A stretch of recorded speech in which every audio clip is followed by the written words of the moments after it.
Hello students, thermal physics हम लोग 3 episodes देख चुके हैं, 3 लेक्चर सुन चुके हैं थर्मल फिजिक्स के। पहला लेक्चर था थर्मोमीटर पे, दूसरा लेक्चर थर्मल एक्सपेंशन और तीसरा भी thermal expansion. Now fourth episode, इसके अंदर हम लोग बात करने वाले हैं कुछ बहुत ही मज़ेदार कंसेप्ट्स थर्मल एक्सपेंशन के हम डिस्कस करने वाले हैं, जो काफ़ी टाइम से जेई और नीट के फेवरेट हैं। इन पे एकदम अचानक से क्वेश्चन आता है एंड हमने पढ़ा नहीं है कंसेप्ट को, दैट्स वाई हम उसको सॉल्व नहीं कर पाते। लेकिन अगर इन कंसेप्ट्स को पढ़ लिया जाए तो उन क्वेश्चंस को आसानी से सॉल्व किया जा सकता है। ठीक है, तो करते हैं स्टार्ट। आप लोग सब्सक्राइब कीजिए चैनल को और हमें इंस्टा पे फॉलो कीजिए @thephysicsbooster पे। आपको अपडेट्स मिलती रहेंगी, वीडियोस आती रहेंगी। तो निकालिए कॉपी पेन एंड स्टार्ट करते हैं हम लोग सीजन 1 एपिसोड 4 थर्मल फिजिक्स में कुछ बहुत ही बेहतरीन कंसेप्ट्स थर्मल एक्सपेंशन के लेके शुरू करेंगे। सबसे पहला बेस्ट कंसेप्ट है, बेस्ट कंसेप्ट आज का हमारा हेडिंग रहेगा। बेसिकली सबसे पहला जो बेस्ट कंसेप्ट है थर्मल फिजिक्स का, वो हम लोग बोलते हैं उसको बाई मेटालिक स्ट्रिप। इस पे कैसे क्वेश्चन आते हैं और ये क्या होता है बाई मेटालिक स्ट्रिप। आईआईटी में सबसे पहले इस पे क्वेश्चन आया था 2010 के अंदर। उसके बाद से इस पे कंटिन्यूसली नीट के एग्जाम में और जेईई मेंस के एग्जाम में क्वेश्चंस पूछे जा रहे हैं। इसको कंसेप्ट तो पुराना है लेकिन इंट्रोडक्शन इसका कब हुआ था? आईआईटी 2010 में, जब एक more than one correct type का इस पे क्वेश्चन आया था। उसके बाद से ये जो कंसेप्ट है ये लाइमलाइट में आ गया था। होता क्या है देखिए, बेसिकली क्या होता है, हमारे पास मान लीजिए एक इस तरह से कोई सिस्टम है जिसके अंदर दो स्ट्रिप्स कनेक्टेड हैं जिनकी लेंथ क्या है? सेम है। दोनों स्ट्रिप्स की लेंथ क्या है? सेम है। फर्क कहां पे है? डिफरेंस कहां पे है? इसका जो कोफिशिएंट है वो अल्फा 1 है, इसका जो कोफिशिएंट है वो अल्फा 2 है। मतलब दोनों अलग अलग मटेरियल की बनी हुई है, फर्क यहाँ पे है। और आपको कंडीशन दी गई है कि अल्फा 1 ग्रेटर देन अल्फा 2। जो अल्फा 1 की वैल्यू है वो अल्फा 2 से क्या है? ज्यादा है। अब अल्फा 1 और अल्फा 2 का रिलेशन गिवन करने का मतलब क्या है? यहाँ पे वो कहना क्या चाहते हैं? वो कहना चाहते हैं कि ऊपर वाले का जो थर्मल एक्सपेंशन है वो नीचे वाले का थर्मल एक्सपेंशन से क्या है बच्चों? ज्यादा है। अगर ऐसा कभी हो जाता है कि ऊपर वाले का थर्मल एक्सपेंशन नीचे वाले से ज्यादा है, या अगर हमें दो ऐसी बॉडीज मिलती हैं जिनके थर्मल एक्सपेंशन का डिफरेंस होता है, तो क्या होगा? तो जिसका थर्मल एक्सपेंशन ज्यादा होगा वो ज्यादा एक्सपेंड करेगा और जिसका थर्मल एक्सपेंशन कम होगा वो कम एक्सपेंड करेगा। तो बेसिकली अगर हम इस सिस्टम को हीट प्रोवाइड करना शुरू करते हैं, तो क्या होता है? इस डायग्राम को नोट कर लेना आप लोग पहले। उसके बाद देखिए क्या होता है। जैसे ही आप हीट प्रोवाइड करना शुरू करोगे तो ये कुछ ऐसी शेप ले लेगा जिसका अल्फा ज्यादा है वो आउटर साइड पे एक्सपेंड कर जाएगा। इस तरह से कुछ ऐसी शेप ले लेगा, कुछ इस तरह से अल्फा 1 अल्फा 2, और ये एक आर्क फॉर्म करेगा कुछ इस तरह से, ऐसे कुछ इस तरह से आर्क फॉर्म किया जाएगा।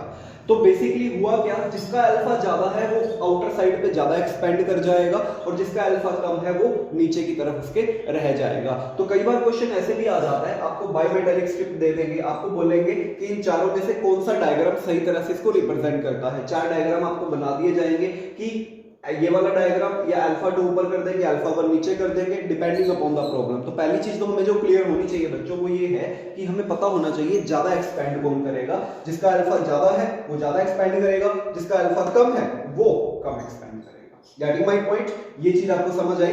अब क्या होता है, अल्फा इसका ज्यादा इसका कम, तो एक्सपेंशन हो गया। हमसे क्या पूछा जाता है? हमसे पूछा जाता है कि ये जो आर्क बन रहा है इसकी रेडियस का फॉर्मूला क्या होगा? इस आर्क की रेडियस का फॉर्मूला क्या होगा? अगर आपको d थिकनेस दे रखी है प्लेट की, दोनों प्लेट्स की थिकनेस अगर आपको d दे रखी है, बेसिकली हर प्लेट की थिकनेस आपको d दे रखी है, तो आपसे पूछा जाएगा कि जो आर्क बन रहा है इसकी रेडियस का फॉर्मूला क्या होगा। तो as we are in the crash course, तो डायरेक्टली मैं आपको फॉर्मूला बताता हूं जो आपके काम का है, वो आपको याद रखना है। बहुत इंपॉर्टेंट फॉर्मूला है। R होता है b upon mode alpha 1 minus alpha 2 delta theta. This is the formula. तो डायरेक्ट फॉर्मूला पे क्वेश्चन आएगा, आप कर सकते हैं। We are in crash course. अगर हम 11th फाउंडेशन में होते तो हम इसको डिटेल में डराइव भी करते, बट अभी अपने को उतनी जरूरत नहीं है, हमें सीधा कंसेप्ट समझना है। R is equals to D by alpha 1 minus alpha 2 delta theta. D आपको क्लियर है क्या चीज है? थिकनेस। अल्फा 1 अल्फा 2 क्या चीज है? इनका थर्मल कोफिशिएंट। और डेल्टा थीटा क्या है बच्चों? वो टेम्परेचर डिफरेंस, डेल्टा थीटा वो टेम्परेचर डिफरेंस है जिससे इसको हीट किया गया है। आईआईटी के अंदर कैसे क्वेश्चन आया था? आईआईटी के अंदर उन्होंने क्वेश्चन ये दिया था कि दो मेटलिक स्ट्रिप हैं, अल्फा 1 अल्फा 2 का कोफिशिएंट है, डेल्टा थीटा टेम्परेचर है, तो रेडियस ऑफ कर्वेचर किस फैक्टर पे डिपेंड करेगी? चार ऑप्शन थे। पहला क्या था कि ये प्रोपोर्शनल होगी अल्फा 1 माइनस अल्फा 2 के। दूसरा ऑप्शन था इनवर्सली प्रोपोर्शनल होगी अल्फा 1 माइनस अल्फा 2 के। तीसरा ऑप्शन था डेल्टा थीटा के प्रोपोर्शनल होगा। और फोर्थ ऑप्शन था डेल्टा थीटा के इनवर्सली प्रोपोर्शनल होगा। तो more than one correct type का क्वेश्चन था, हमें एक सेलेक्ट करना था, हम कर सकते थे वहां पे। क्लियर? तो फॉर्मूला याद रखिएगा, इंपॉर्टेंट है, इस पे वापस क्वेश्चन आ सकते हैं। पॉज करके इस फॉर्मूला को नोट कर लीजिए और बायमेटेलिक स्ट्रिप पे जो भी क्वेश्चन आएगा कंसेप्ट नंबर 1 बायमेटेलिक पे आप इजीली कर सकते हो। क्लियर? इसको नोट करो पॉज करके और फॉर्मूला को अच्छी तरह से याद रखो। अब अगर मान लीजिए हमें बोला जाए कि हमारे पास कुछ इस तरह से स्ट्रिप का सिस्टम रख दिया गया है, ऐसे इस तरह से अल्फा 1 अल्फा 2, ठीक है, दोनों की लेंथ क्या है? सेम है।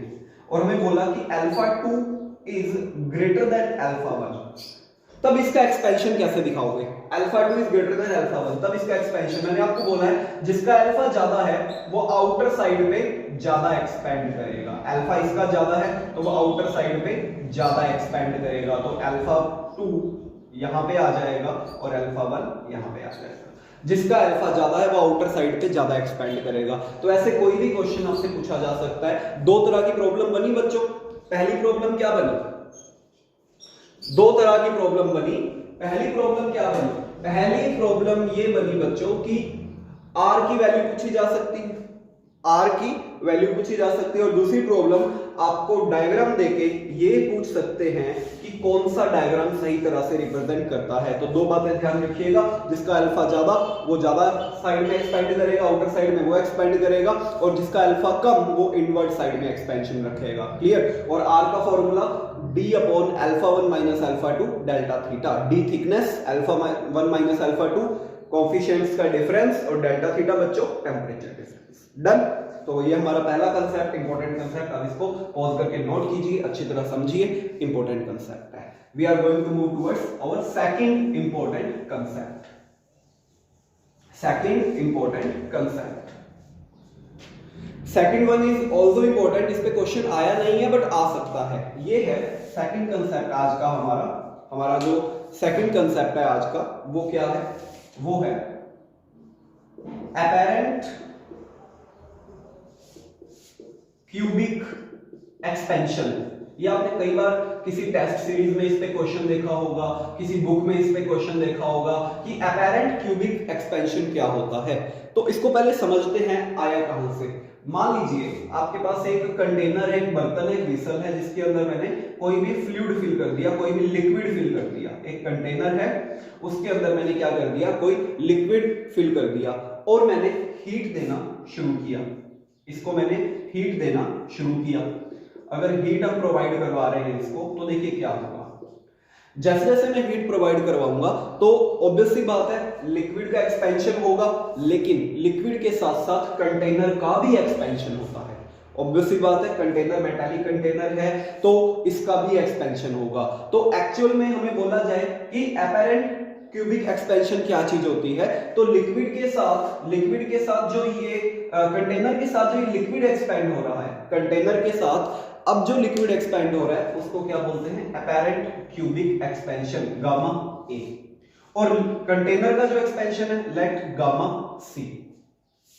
तो हमसे पूछते हैं कि रियल क्यूबिक एक्सपेंशन कितना है, सच में लिक्विड कितना एक्सपेंड हुआ। तो रियल क्यूबिक एक्सपेंशन का फॉर्मूला बच्चों gamma real is equal to gamma apparent plus gamma container. इसको आप याद रखिएगा, एक काफी इंपॉर्टेंट कंसेप्ट है, आज तक नहीं पूछा गया है लेकिन आ सकता है। Gamma real equals to gamma apparent plus gamma container.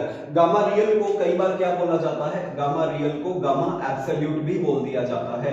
तो एक बात ध्यान रखिए, मैंने क्या बोला, मैंने बोला कि हम लोगों को पूछा गया बताइए अगर कंटेनर में लिक्विड फिल है तो इसका रियल एक्सपेंशन कितना हुआ, तो रियल एक्सपेंशन होगा अपेरेंट प्लस कंटेनर का एक्सपेंशन। और हमें बोलते कि अपेरेंट एक्सपेंशन कितना होगा, तो गामा ए यानी कि सिर्फ लिक्विड का एक्सपेंशन आपको बताना है। रियल एक्सपेंशन में कंटेनर और लिक्विड दोनों ही क्या हो जाते हैं बच्चों, इंक्लूड हो जाते हैं। क्लियर, ये कंसेप्ट आपको क्लियर होना चाहिए। We will discuss some numerical on each concept in our next episode. हम लोग एक पूरा सारे थर्मल एक्सपेंशन का एपिसोड लेके आएंगे जिसके अंदर हर टाइप का एक एक न्यूमेरिकल डिस्कस किया होगा, जो कि आपके लिए काफी बेनिफिशियल रहने वाला है। ठीक है, तो अगर आप लोगों ने पिछली वीडियोस नहीं देखी हैं तो पहले आप वो तीनों वीडियोस देखिए, उसके बाद ही आपको ये चीजें समझ आएंगी। क्लियर, चलिए तो बात समझ आ गई। दो कंसेप्ट हम लोग डिस्कस कर चुके हैं। पहला कंसेप्ट बाइमेटालिक स्ट्रैप का, दूसरा अपेरेंट क्यूबिक एक्सपेंशन कैसे निकालते हैं, गामा अपेरेंट और ये गामा कंटेनर।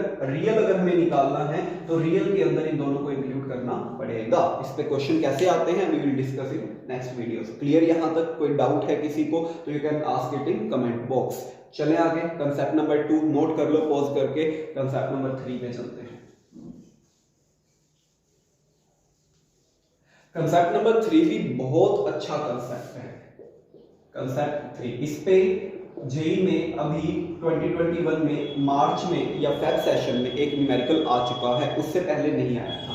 क्या कंसेप्ट है बच्चों, समझेंगे। देखिए, मान लीजिए हमारे पास दो रोड्स हैं, एक है L1, इसका कोफिशिएंट है अल्फा 1, दूसरी रोड है बच्चों L2 और उसका कोफिशिएंट है अल्फा 2। हमने क्या किया, इन दोनों को कंबाइन कर दिया, इन दोनों को जोड़ दिया, इन दोनों को सीरीज में कंबाइन कर दिया।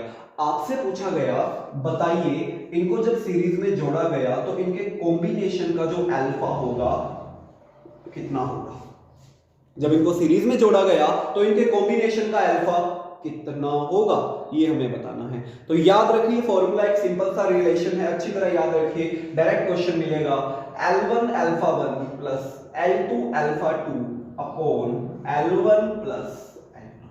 ये आप याद रखिए। अगर दोनों को आप सीरीज में कंबाइन कर देंगे तो कॉम्बिनेशन का जो अल्फा आएगा बच्चों वो आएगा L1 alpha 1 plus L2 alpha 2 upon L1 plus L2। इस बात को अच्छी तरह दिमाग में सेट करके रखिए, बहुत काम का फॉर्मूला है। अल्फा 1 के लिए L1, अल्फा 2 के लिए L2, कॉम्बिनेशन इस तरह से कब बच्चों, जब सीरीज में कनेक्ट किया गया है, जब सीरीज में कनेक्ट किया गया है, जब सीरीज में कनेक्ट किया गया है। अल्फा सीरीज, ठीक है, पॉज करके नोट करो। अगर इन्हीं दोनों रोड्स को पैरेलल में कनेक्ट कर दूं तो क्या होगा, अगर इन्हीं दोनों रोड्स को पैरेलल में कनेक्ट कर दूं तो क्या होगा, इतना आप लोग नोट कीजिए। अब पैरेलल में देखते हैं, फॉर्मूला याद रखना, you can gate A direct problem on this. अगर हम इनको पैरेलल में कनेक्ट कर दें, अगर पैरेलल में कनेक्ट कर दें तो क्या होगा। देखिए, मैंने दोनों को पकड़ा और दोनों को बोला कि तुम पैरेलल में कनेक्ट हो जाओ, तुम पैरेलल में कनेक्ट हो जाओ, तो कहते हैं हो जाते हैं। पैरेलल में अब हो सकता है लेंथ सेम हो, that will be A case, हो सकता है लेंथ सेम हो सकता है लेंथ अलग अलग हो, that will be A case. तो हम लोग अलग अलग लेंथ्स की बात कर लेते हैं, वो हमारे लिए ज्यादा बेनिफिशियल रहेगा, फिर हम एक केस बना के कॉमन लेंथ का क्वेश्चन कर पाएंगे। तो हम लोग अलग अलग लेंथ्स की बात कर लेते हैं। मान लीजिए ये L1 है, अल्फा 1, ये मान लेते हैं अल्फा 2 और L2। ये सिनेरियो है, दोनों को पैरेलल में कनेक्ट किया गया है। जब दोनों को पैरेलल में कनेक्ट कर दिया तो अल्फा कॉम्बिनेशन कितना होगा या अल्फा पैरेलल कितना होगा, ये हम लोग देख सकते हैं। अल्फा कॉम्बिनेशन या अल्फा पैरेलल क्या होगा, फॉर्मूला फिर से याद रखना है, L1 alpha 2 plus L2 alpha 1 upon L1 plus L2।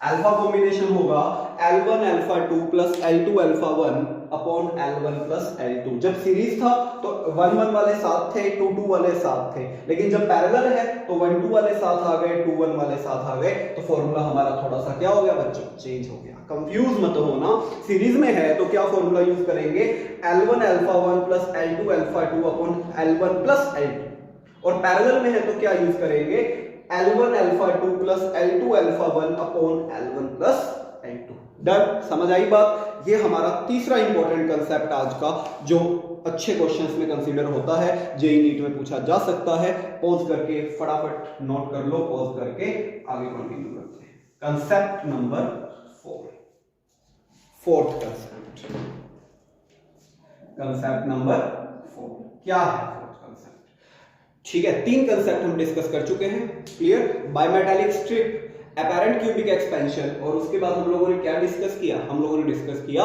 Alpha combination कैसे निकाला जाता है। अगला कंसेप्ट समझिए, effect of expansion on movement of inertia. आ गया एक अच्छा क्वेश्चन, एक अच्छा और कंसेप्ट आ गया, मूवमेंट ऑफ इनर्शिया।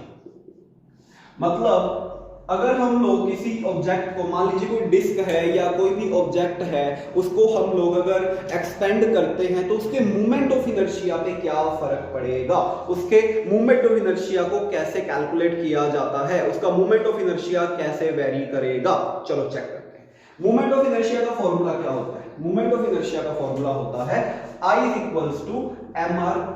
डेरिवेशन के थ्रू समझाऊंगा, बहुत अच्छी तरह समझ आ जाएगा। मान लीजिए यहां पे अब अगर हम बात करें टेम्परेचर से किस पे फर्क पड़ेगा। देखिए रेडियस जो होता है एक लीनियर डायमेंशन है, मीटर में मेजर होता है ना, जो भी डायमेंशन मीटर में मेजर होती है वो लीनियर डायमेंशन होती है। रेडियस मीटर में मेजर होता है, ये बच्चों एक लीनियर डायमेंशन है। अगर हम लोग टेम्परेचर बढ़ाएंगे तो इस लीनियर डायमेंशन के साथ क्या होगा? ये इंक्रीज होगी, क्योंकि सारी लीनियर डायमेंशन क्या होती है? इंक्रीज होती है। लेंथ जो है वो इंक्रीज होता है तो रेडियस भी इंक्रीज होगी। मान लीजिए हमने उस ऑब्जेक्ट को डेल्टा थीटा टेम्परेचर से हीट किया तो उसका जो फाइनल मोमेंट ऑफ इनर्शिया आया वो आया mr फाइनल स्क्वायर। क्या आया? mr फाइनल स्क्वायर, जो उसका फाइनल मोमेंट ऑफ इनर्शिया आया। तो अगर मैं r फाइनल की वैल्यू लिखूं, जैसे मैं लेंथ की वैल्यू लिखता था l फाइनल की, वैसे ही r फाइनल भी लिख सकता हूं। एक ही बात है, दोनों मीटर में मेजर होती हैं। 1 + अल्फा डेल्टा थीटा, ये हम लिख सकते हैं। अगर ये वैल्यू हम यहां पे पुट कर दें तो देखो क्या मिलेगा बच्चों? IF = m RF², RI 1 + alpha delta theta whole square. Getting my point? Initial moment of inertia हमारे पास क्या है? हम यहाँ रेडियस इनिशियल RI अज्यूम कर लेते हैं, दैट विल बी हेल्पफुल, क्योंकि यहाँ RI अज्यूम किया है, समझने में आसानी होगी। Initial moment of inertia mRI², final moment of inertia mRF²। अगर हम लोग RF को पुट करेंगे टेम्परेचर की टर्म्स में, बिकॉज ये लीनियर डायमेंशन है तो लेंथ वाला फॉर्मूला ही फॉलो होगा। क्या आ जाएगा? RF = RI × दिस, इसका स्क्वायर कर दे m × दिस। डन। अब क्या करेंगे? थोड़ा सा कैलकुलेशन करते हैं, इतना नोट कीजिए, थोड़ा सा कैलकुलेशन करते हैं और देखते हैं हमें क्या मिलता है। थोड़ा सा कैलकुलेशन करो तो क्या मिलेगा बच्चों? IF = mRI², क्योंकि इसका भी स्क्वायर हो गया, और 1 + अल्फा डेल्टा थीटा स्क्वायर, ये मिल गया। अब देखो mRI² का क्या मतलब हुआ? Initial moment of inertia. IF = I, और बाइनोमियल से क्या हम इस 2 को आगे लेके आ सकते हैं? बिल्कुल लेके आ सकते हैं। बड़ी पावर्स को नेग्लेक्ट कर दें तो क्या आ गया? देखो ये आ गया I final I 1 + 2 alpha delta theta. 2 alpha को हम बीटा भी लिख सकते हैं, अगर आपको याद हो तो। क्या फॉर्मूला आ गया IF का? IF का फॉर्मूला आ गया I 1 + बीटा डेल्टा थीटा। तो ये दोनों फॉर्मूले काफी काम के हैं जो हम यूज कर सकते हैं। इसी के साथ इसका भी डेल्टा I का फॉर्मूला बना सकते हैं, जैसे हमने डेल्टा L डेल्टा A का फॉर्मूला बनाया था, इसका भी डेल्टा I का फॉर्मूला बना सकते हैं। तो डेल्टा I क्या आ जाएगा? I 2 alpha delta theta.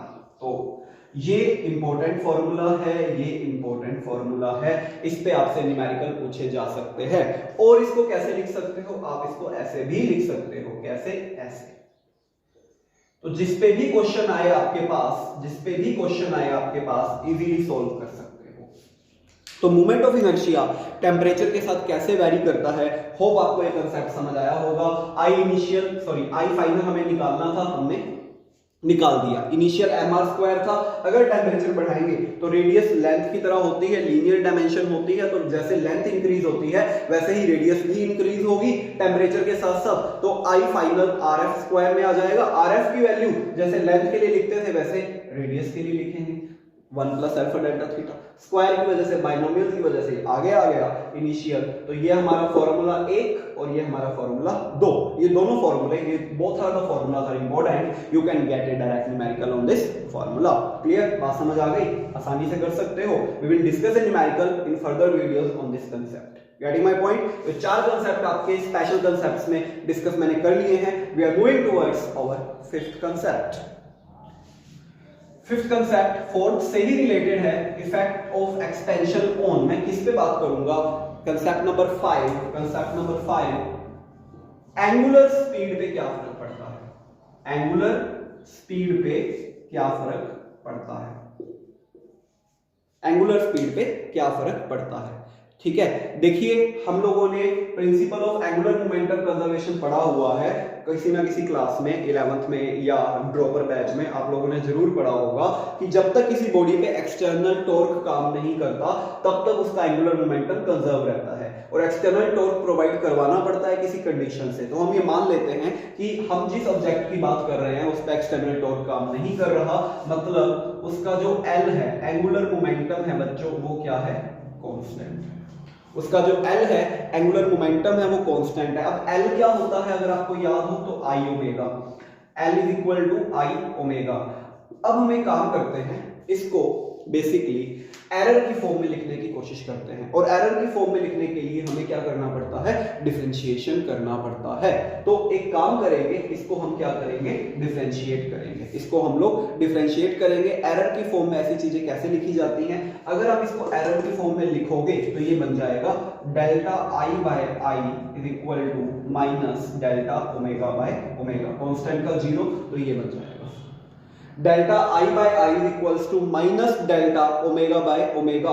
कहने का मतलब अगर हमें डेल्टा ओमेगा बाय ओमेगा चाहिए तो माइनस डेल्टा आई बाय आई लिख सकते हैं, और पिछले कंसेप्ट से हमने डेल्टा आई बाय आई की वैल्यू निकाली थी -2 अल्फा डेल्टा थीटा।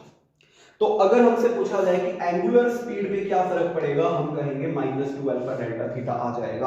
और मोमेंट ऑफ इनर्शिया पे क्या फर्क पड़ेगा?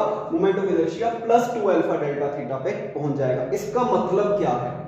फॉर्मूला तो हमें मिल गया, चलो अच्छी बात है, फॉर्मूला आना जरूरी है, इतना नोट कीजिए। इसका मतलब ये है कि अगर मैं टेम्परेचर को इंक्रीज करता हूं, if temperature increases then moment of inertia increases and omega decreases. ये है इसका मतलब। डायरेक्ट भी आपसे पूछा जा सकता है कि अगर हम लोग टेम्परेचर को इंक्रीज करते हैं तो मोमेंट ऑफ इनर्शिया बच्चों क्या होता है?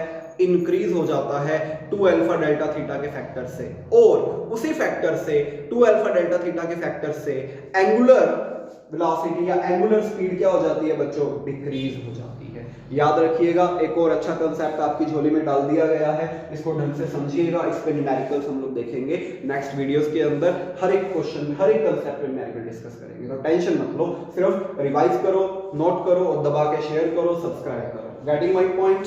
चले आगे, चलिए 5 कंसेप्ट्स हम लोगों ने देख लिए। Concept number 6, concept number 6,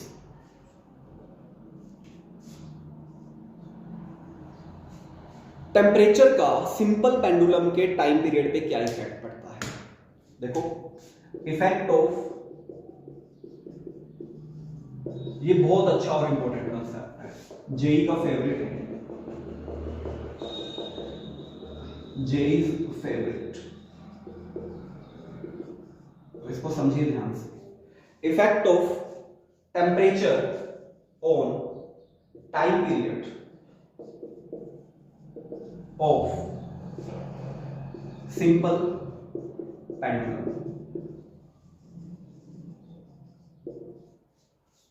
We are not going to derive it because we are in the crash course, ये बात ध्यान रखिए। डराइव हम लोग करते हैं फाउंडेशन या +1 के रेगुलर बैच में। सिंपल पेंडुलम का जो टाइम पीरियड है उस पर क्या फर्क पड़ता है, मैं डायरेक्ट आपको फॉर्मूला बताऊंगा और उसको एक्सप्लेन करूंगा। Delta T by T is half alpha delta theta, ये फॉर्मूला आपको याद रखना है। इसमें चीजें क्या क्या है, delta T by T half alpha delta theta. Delta T by T क्या है, डेल्टा टी बाई टी है फ्रैक्शनल चेंज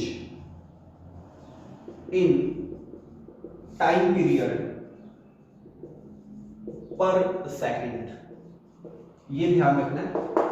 अल्फा आपको बताने की जरूरत नहीं है, कोफिशिएंट ऑफ लीनियर एक्सपेंशन, और डेल्टा थीटा आपको पता है क्या होता है बच्चों, टेम्परेचर में जो चेंज आ रहा है, टेम्परेचर में जो डिफरेंस क्रिएट हो रहा है वो क्या होता है हमारे पास, वो होता है डेल्टा थीटा।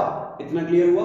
अब यहां पे delta T by T fractional change in time period per second, क्या मतलब है इसका, बेसिकली होता क्या है, मान लीजिए हमारे पास एक पेंडुलम क्लॉक है।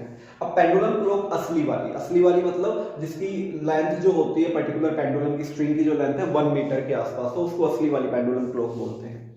तो जब आप पेंडुलम क्लॉक को हीट देते हो तो उसके टाइम पीरियड में ये चेंजेस आ जाते हैं। अब बेसिकली होता क्या है, जब आप हीट देते हो तो डेल्टा टी बाई टी जो है वो इंक्रीज हो जाएगा, क्योंकि देखो जब आप गर्म करोगे टेम्परेचर आप बढ़ाओगे, डेल्टा थीटा को अगर आप इंक्रीज करोगे तो ये जो टाइम लॉस है ये क्या हो जाएगा बच्चों, इंक्रीज हो जाएगा। अब अगर ये इंक्रीज हो गया, टाइम पीरियड इंक्रीज होने का मतलब क्या है, टाइम पीरियड एक्चुअली होता क्या है, एक चक्कर लगाने में लगा टाइम। अब अगर टाइम पीरियड इंक्रीज हो गया तो मतलब अब एक चक्कर लगाने में ज्यादा टाइम लगेगा। अगर एक चक्कर लगाने में ज्यादा टाइम लगेगा तो बेसिकली आपकी जो घड़ी है, आपकी जो वॉच है वो स्लो हो जाएगी। स्लो कैसे, पहले वो अगर एक चीज को 60 सेकंड में पूरा करती थी, 60 में पूरा करती थी, अब वो उसी को 61 सेकंड्स में करेगी। तो मतलब क्या है, जो हमारे पास वॉच है उसकी स्पीड अब स्लो हो चुकी है। तो ये एक बड़ा इंपॉर्टेंट कंसेप्ट है। बेसिकली होता क्या है, यहां तक आप लोग नोट कीजिए, इसके बाद मैं आपको एक्सप्लेन करता हूं इसको हम कैसे यूज करते हैं। आप यहां पे एक सिंपल सी बात का ध्यान रखिए कि डेल्टा टी बाई टी जो है टेम्परेचर में जो फ्रैक्शनल चेंज है वो डेल्टा थीटा के प्रोपोर्शनल है। तो डेल्टा थीटा अगर पॉजिटिव आता है मतलब इंक्रीज होता है, मतलब theta final greater than theta initial है, तो क्या होगा, ऑब्वियस सी बात है टाइम पीरियड में जो लॉस है वो क्या होगा, बेसिकली फ्रैक्शनल जो चेंज है वो बढ़ जाएगा, यानी कि टाइम पीरियड एक्चुअल में जो चेंज है वो बढ़ जाएगा, डेल्टा टी बाई टी जो है वो इंक्रीज हो जाएगा। अगर delta T by T increase होगा, delta T by T increase होगा तो इसका मतलब क्या हुआ, इसका मतलब जो वॉच है आपकी वो बच्चों क्या हो जाएगी, स्लो हो जाएगी, क्योंकि टाइम पीरियड बढ़ चुका है। टाइम पीरियड बढ़ने से जो वॉच है हमारी वो स्लो हो जाएगी। लेकिन अगर मान लीजिए ये कब पॉसिबल है, ये कंडीशन कब पॉसिबल है, व्हेन हीटेड, हीट दोगे तभी तो फाइनल टेम्परेचर इनिशियल से ज्यादा होगा।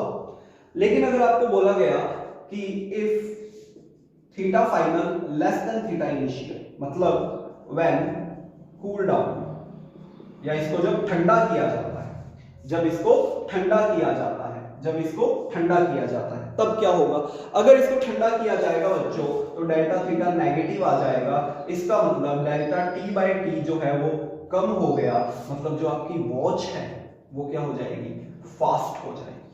टाइम पीरियड कम हो गया, अब टाइम पीरियड अगर कम हो गया तो घड़ी जल्दी जल्दी जल्दी जल्दी कंप्लीट करेगी। तो इसका मतलब क्या है, जो असली पेंडुलम वॉचेस होती हैं, असली पेंडुलम वॉचेस आपके घर पे लगी हुई वो नहीं जिनकी लेंथ 1 मीटर के आसपास हो, वो गर्मियों के दिनों में थोड़ी स्लो हो जाती है और सर्दियों के दिनों में थोड़ी सी तेज हो जाती हैं। इतनी तेज नहीं होती कि 1 घंटे का फर्क पड़ जाए, 1 सेकंड का भी नहीं, कह लो आधे सेकंड का या उससे भी कम टाइम का फर्क पड़ता है, तो विच इज नेग्लिजिबल। तो इसलिए पेंडुलम क्लॉक का जो यूज है वो बंद कर दिया गया, क्योंकि वो मौसम के हिसाब से टाइम बदल जाती है अपना। विंटर है तो वो फास्ट हो जाएगी क्योंकि डेल्टा टी बाई टी कम हो गया, और हीट है मतलब समर आई तो वो तेज हो जाएगी, स्लो हो जाएगी, स्लो हो जाएगी, क्योंकि डेल्टा टी बाई टी क्या हो गया, बढ़ गया। ये बात आप ध्यान रखिएगा, एक अच्छा कंसेप्ट है, इस पे न्यूमेरिकल हम लोग जरूर देखेंगे in our further videos. Done. तो we have discussed 6 very very very important concepts on thermal expansion. कुछ कंसेप्ट्स और बाकी हैं तो वो हम लोग डिस्कस करने वाले हैं नेक्स्ट वीडियो के अंदर। आप लोग सब्सक्राइब कीजिए, शेयर कीजिए और कनेक्ट रहिए हमसे through the Instagram, through the YouTube, Instagram @thephysicsbooster, you can connect with us, and वहां पे आपको रेगुलर फिजिक्स का नीट और जेई स्टफ मिलता रहता है, क्वेश्चन बैंक मिलते रहते हैं, आपसे एमसीक्यूज पूछे जाते हैं, आपसे ट्रू फॉल्स पूछे जाते हैं। आप लोग उस चीज को फॉलो कीजिए और अपनी प्रिपरेशन को जारी रखिए, कंटिन्यू रखिए। हम लोग मिलते हैं अगली वीडियो के अंदर, पार्ट 2 लेके आऊंगा कुछ अच्छे कंसेप्ट्स का, और हमारा वो एपिसोड नंबर होगा 5। टिल देन ध्यान रखिए, पढ़िए।